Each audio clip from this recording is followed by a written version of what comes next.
تمنا مکروني د هر دسترخوان لپاره مکمل خواړه. دغه خپرونه تاسې ته د تمنا مکروني لخوا وړاندې کیږي. تمنا د ټولو خواړه.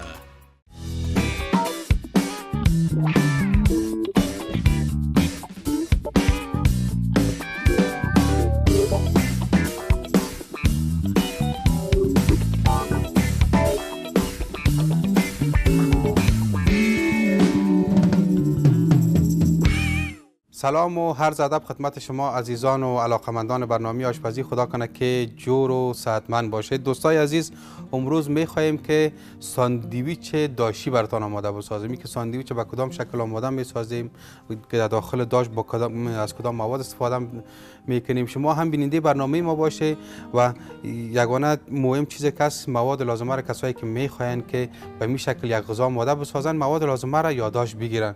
نن غواړم چې داشی ساندویچ آماده کوم که چیرې تاسو هم غواړئ چې دغه رقم ساندویچ آماده کړئ چې هم خوندور، هم مزهدار، هم ډیر یو ښایسته ساندویچ آماده کیږي. نو لازمه مواد یادداشت واخلئ. لازمه مواد ده مالګه، سره مرچ، تور مرچ، کچپ، پنیر، د چرګ غوښه، د برګر غوښه، سبزیجات، د ساندویچ ډوډۍ او همداراز غوړي. او ډیر مننه کوم د تمنا مکروني څخه. درنو لیدونکو، تاسو هم د تمنا مکروني څخه ګټه واخلئ. خوندور، با کیفیت او قیمت هم مناسب ده. دوستای عزیز، در قدم اول گاز چالان میکنیم بخیر.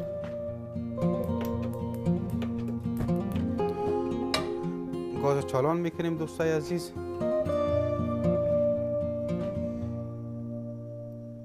یک مقدار روغن اضافه میکنیم.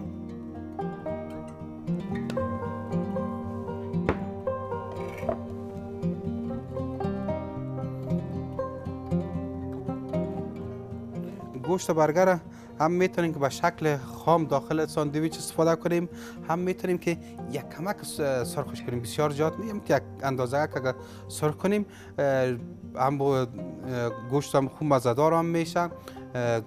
دل ما رو جمع می باشه که گوشت به شکل صحیح و منظم پخته شده. اگر سرخ کنیم بهتر تمام میشه. داخل کراهی رو جا بجا میکنیم.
به این شکل تمام شه.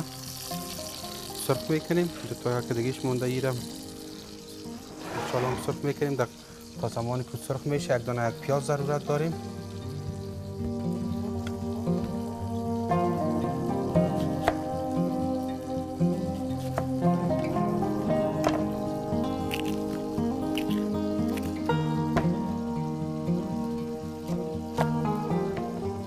یک دانه پیاز دوستای عزیز به شکل خلالی میده میکنیم.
حالا یک کمک دیگر روغن اضافه میکنم اونقدر که همین پیاز همراه با گوشت سینی مرغ کم سرخ شوه.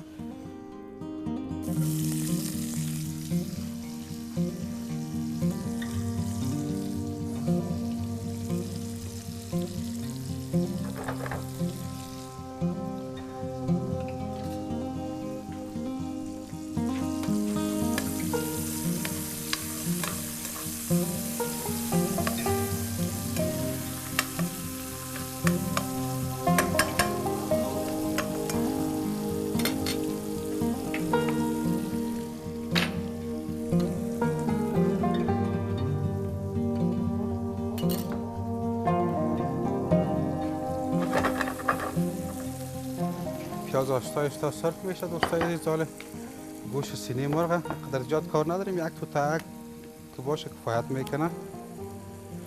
گوشت سینه مرغ هم به شکل خلالی برش میکنیم.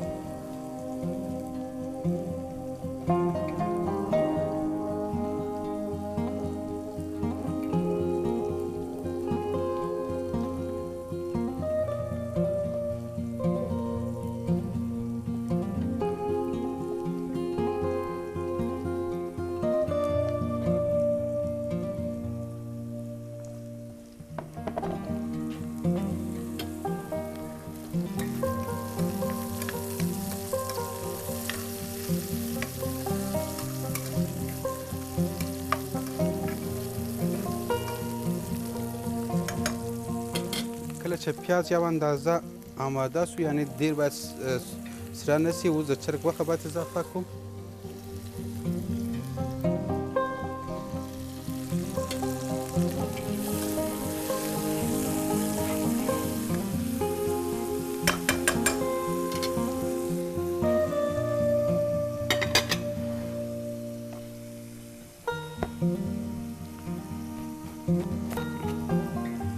یو ټوټه د کرم څخه هم استفاده کوو.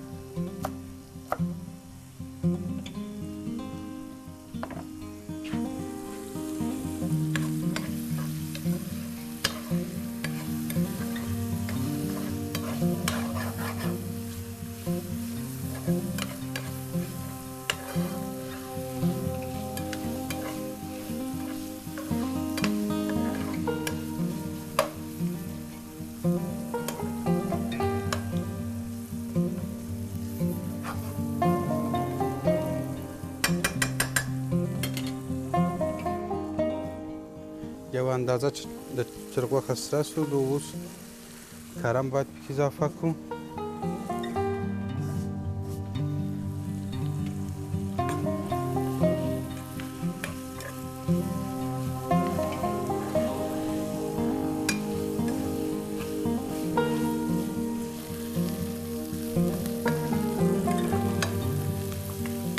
دوستای عزیز به این شکل آهسته آهسته کرم یک اندازه که سرخ شد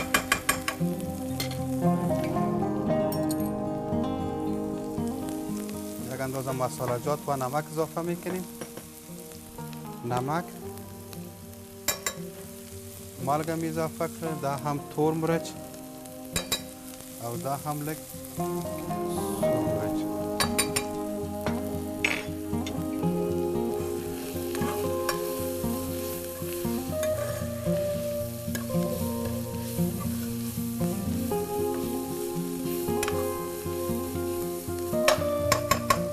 حالا دوستای عزیز مسالجات اضافه کردیم، کچپ اضافه میکنیم.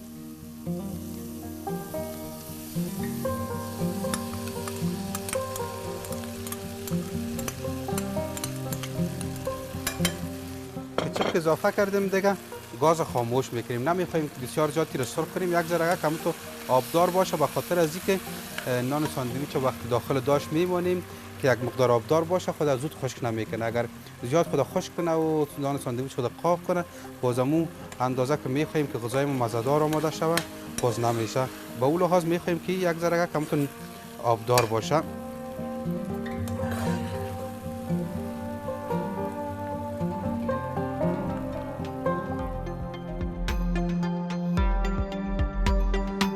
بیرته راگرځو موږ سره پاتې شئ.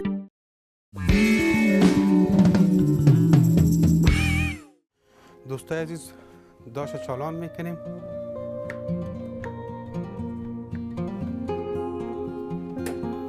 داش چالان قالب داش هم میگیریم.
دانه رومی ضرورت داریم.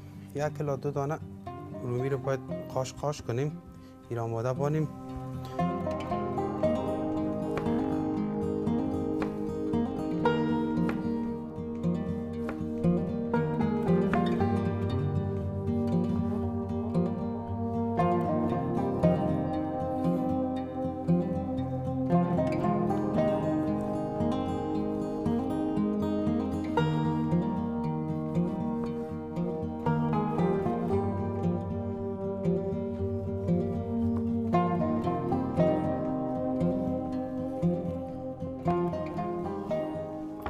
هم شد آماده. دوستای عزیز داخل نان ساندویچ همین مواد که آماده ساختیم اینا رو باید داخل نان ساندویچی رو تمامش جابجا کنیم.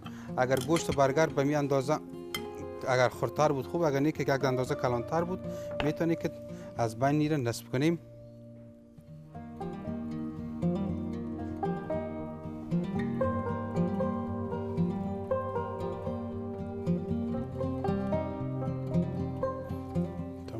میچینیم از بینی رو میخوایم که نصف کنیم.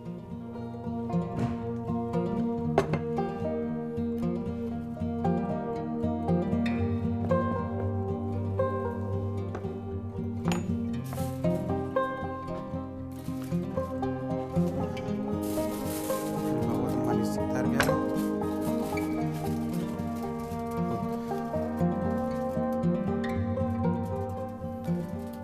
این به این شکل یک تا گوشت برگر میمونیم به این قسمت. این قسمت شد آهسته میکنیم که نان ساندویچ از پیش ما به این شکل بباند. یک دو تن برگر در قسمتش هم میخواییم که از این گوشت سینه مرغ را با سبزیجات که آماده ساختیم ایره هم به این شکل جابجا کنیم.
اوقدر دوستای عزیز مشکلم نیست، خود صرف یک ذره کم تو باریکی داره که در یک قسمت قرار بدیم که نان ساندویچ چپنش از پیش ما این قسمت آلومینیوم فایلی رو بگیره که از پیش ما خراب نشه دانش.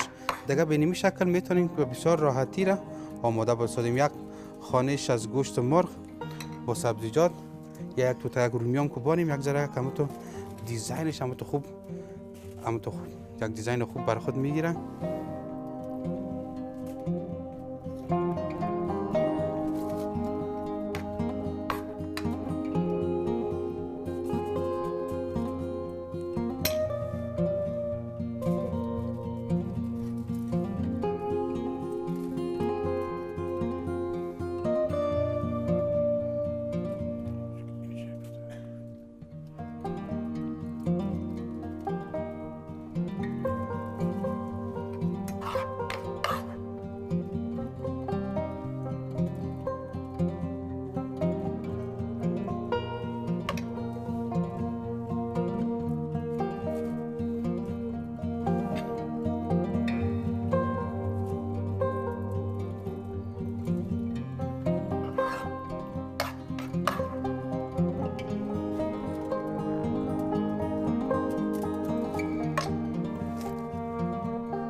به این شکل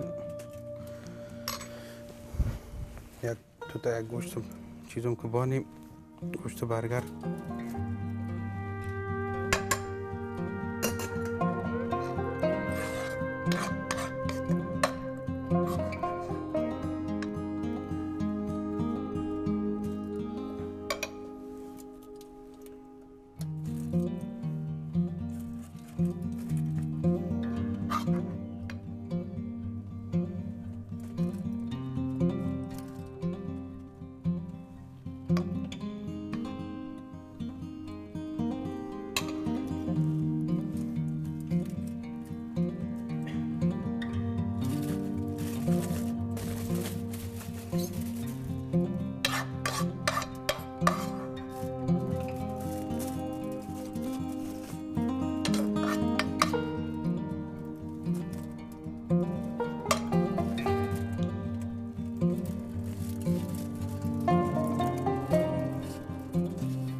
گوشت مونده، این قسمت خالی است. این ساسک هایی که مونده اینو این قسمت جا به جا کنیم.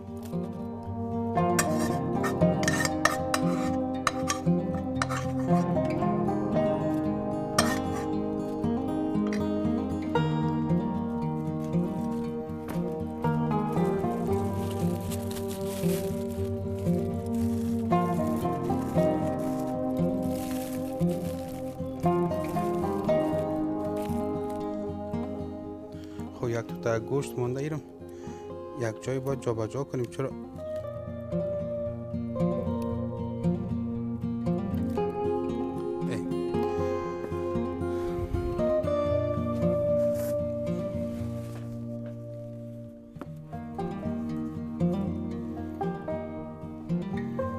دوستای عزیز به این شکل کی را آماده ساختیم.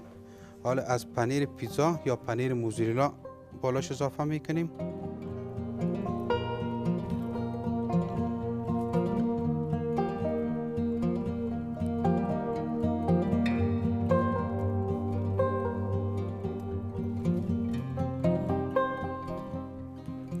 کوشش کنیم این قسمت‌های وسط از این که دوستای عزیز فاصله مونده، این قسمت‌ها امروز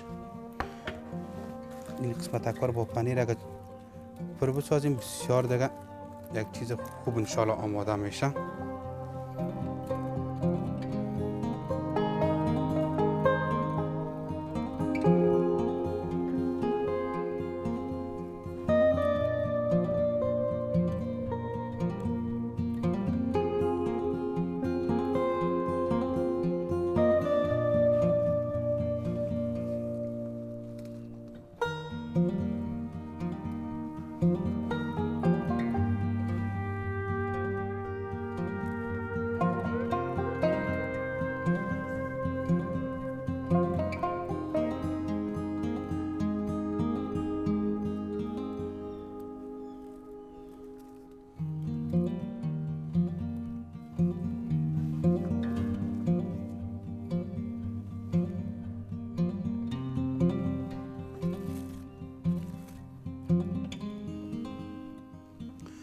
به این شکل دوستای عزیز که آماده ساختیمش دیگه داخل داش مگذاریمش، متوجهش می باشیم به مدت 10 الی 15 دقیقه داخل داش با آتش نرمال که از پیش ما زیاد نان دبل روتیش قاق نشه یا نان ساندویچ قاق نشه و همچنان که قسمت بالای داش اگر به سیستم آتش می باشه مثلا اما آتش بالا کم زیادتر باشه نسبت به پایین، به خاطر از اینکه پایین آتش زیاد ضرورت نداره.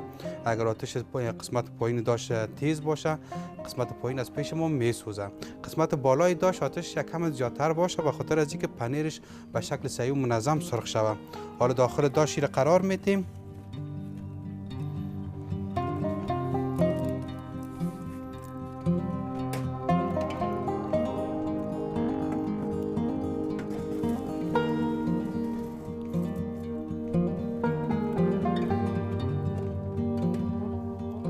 دوستای عزیز به مدت 10 الی 15 دقیقه داخل داش قرار میدیم. متوجهش می باشیم که هر زمانی که سرخ شد همون ساعت دیگه از داشی را کشیده و توته میکنیم و نوشجان میکنیم. ما هم منتظرش 10 الی 15 دقیقه منتظرش می باشیم.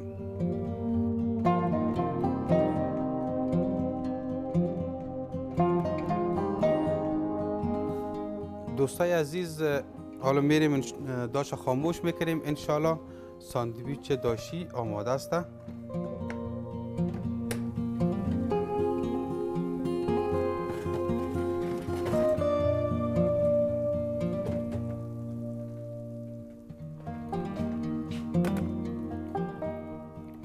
دوستای عزیز طور که شما میبینید به نیمی اندازه پنیرش که سرخ شد دیگه از این پیشتر جات نیمانیمش که باز نانش که از پیش ما زیاد قاق میشه.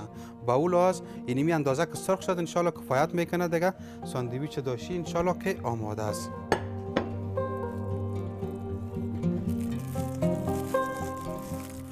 یک ذره یک داغ است.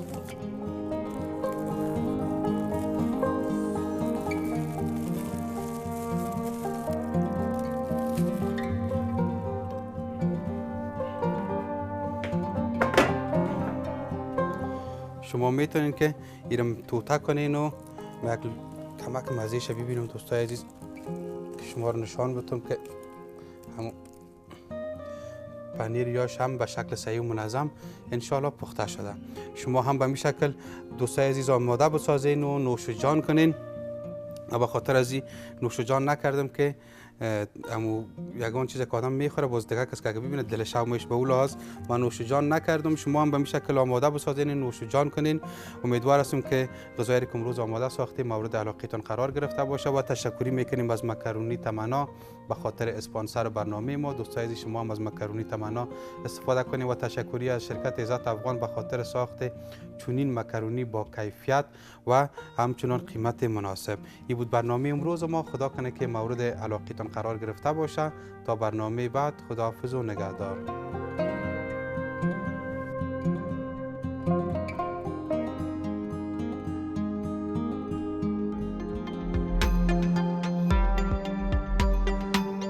له لیدلو مو مننه. تمنا مکروني د هر دسترخوان لپاره مکمل خواړه. دغه خپرونه تاسې ته د تمنا مکروني لخوا وړاندې شوه. تمنا د ټولو خواړه.